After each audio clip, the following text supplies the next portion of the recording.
من يهده الله فلا مضل له ومن يضلل فلا هادي له ونشهد أن لا إله إلا الله وحده لا شريك له وأشهد أن محمدا عبده ورسوله يا أيها الذين آمنوا اتقوا الله حق تقاته ولا تموتن إلا وأنتم مسلمون يا أيها الناس اتقوا ربكم الذي خلقكم من نفس واحدة وخلق منها زوجها وبث منهما رجالا كثيرا ونساء واتقوا الله الذي تساءلون به والأرحام إن الله كان عليكم رقيبا يا أيها الذين آمنوا اتقوا الله وقولوا قولا سديدا يصلح لكم أعمالكم ويغفر لكم ذنوبكم ومن يطع الله ورسوله فقد فاز فوزا عظيما أما بعد فإن خير الحديث كتاب الله وخير الهدي هدي محمد صلى الله عليه وسلم وشر الأمور محدثاتها وكل محدثة بدعة وكل بدعة ضلالة وكل ضلالة في النار. أعوذ بالله من الشيطان الرجيم بسم الله الرحمن الرحيم قد أفلح من تزكى وذكر اسم ربه فصلى. محترم بزرگوں اور دوستوں، خواتین اور حضرات، اللہ رب العالمین کا بے پناہ احسان اور کرم ہے کہ اس نے عید الفطر کے نماز پڑھنے کی توفیق عطا بخشی اور یہاں کچھ خطبے عید سننے کے لیے ہم اور آپ اس مسجد کے اندر اکٹھا ہوئے ہیں۔ یہاں دیکھا جاتا ہے کہ مسلمانوں کے اندر تھوڑی بھی غیرت نہیں ہے، ان کی جو غیرت ہے وہ مر چکی ہے، اس لیے کہ یہاں جو عید کا نماز ہے، صرف عید کا نماز سے کیا ہوتا ہے بتاؤ؟ جو خطبہ عید ہے، خطبہ عید کے بعد ہمیں دعا کرنا چاہیے، کیونکہ اللہ کے نبی صلی اللہ علیہ وسلم جب بھی خطبہ دیتے تھے اور خطبہ دینے کے بعد آپ صلی اللہ علیہ وسلم خطبہ عید پڑھتے تھے اور پڑھنے کے بعد دعا کرتے تھے اور کہتے تھے کہ میرے صحابہ ایک دوسرے صحابہ کے لیے تقبل اللہ منا و منکم، تم ایک دوسرے کے لیے دعائیں دو، اور ہم یہاں اٹھک پٹک کر کے نکل گئے۔ ارے ہم مسلمان ہیں کہ اینٹ پتھر، اور ہم کہتے ہیں ہم سب سے بڑے، یہ کیا ہے؟ ہم مسلمان ہیں؟ اللہ کے نبی صلی اللہ علیہ وسلم فرماتے ہیں کہ جو انسان یہ سوچتا ہے من صام رمضان ایمانا و احتسابا غفر له ما تقدم من ذنبه، کہ جو انسان خلوص دل سے، خلوص نیت سے اگر وہ رمضان المبارک کے روزے رکھتا ہے اور روزے رکھنے کے بعد تراویح قیام اللیل کا بھی اہتمام کرتا ہے اور لیلۃ القدر کا بھی اہتمام کرتا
تو اللہ رب العالمین فرماتا ہے فرشتوں کیا میرے بندے جنت کو دیکھے ہیں؟ کہا نہیں دیکھے. کہا اگر دیکھ لے تو کہا اللہ پھر اور زیادہ تجھ سے تیرے قریبی بندہ بننے کے لیے کوشش کریں گے. اللہ رب العالمین فرماتا ہے فرشتوں پھر یاد رکھو کہ میرے جتنے سارے لوگ وہاں موجود تھے اس جگہ پہ ہم نے سب کو معاف کر دیا, سب کو بخش دیا. اور اللہ رب العالمین تو خود کہتا واللہ عنده اجر عظیم, اللہ تو بہترین اجر دینے والا ہے. تو ہم مسلمان پہلے اللہ رب العالمین کے عقیدے اور وحدانیت کو تو سمجھیں.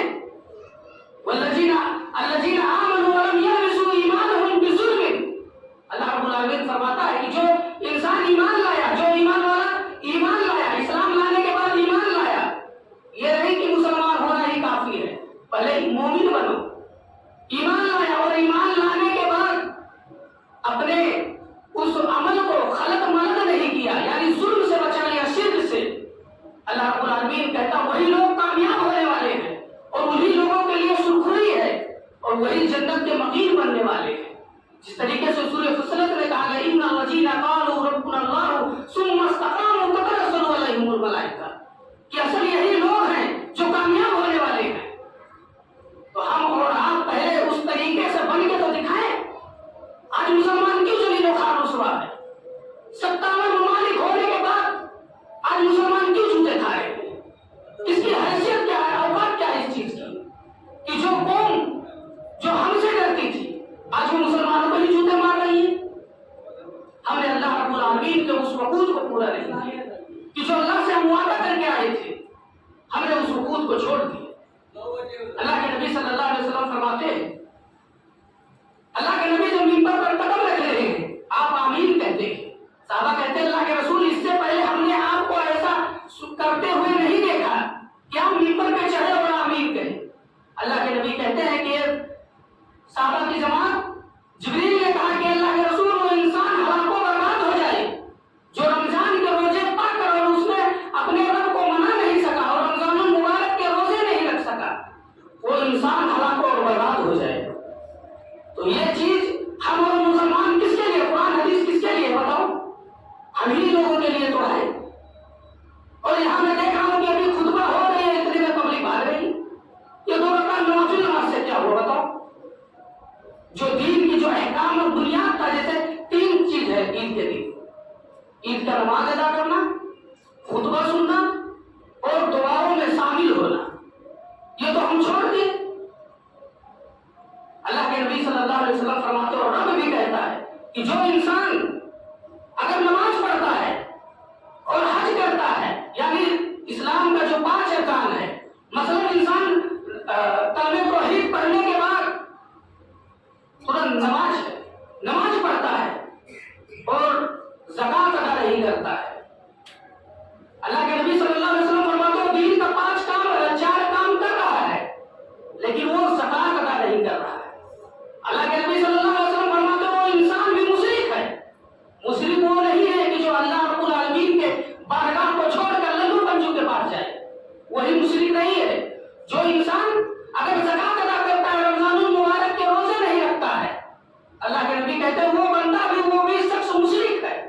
اور جو انسان روزہ رکھتا ہے اللہ رب العالمین نے اسے استطاعت دیا ہے, اور اگر حج بیت اللہ نہیں کرتا ہے تو رب العالمین فرماتا ہے کہ یہ بھی بندہ مشرک ہے, کیونکہ اس نے اپنے من کو اپنا رب بنا کر بیٹھا ہے.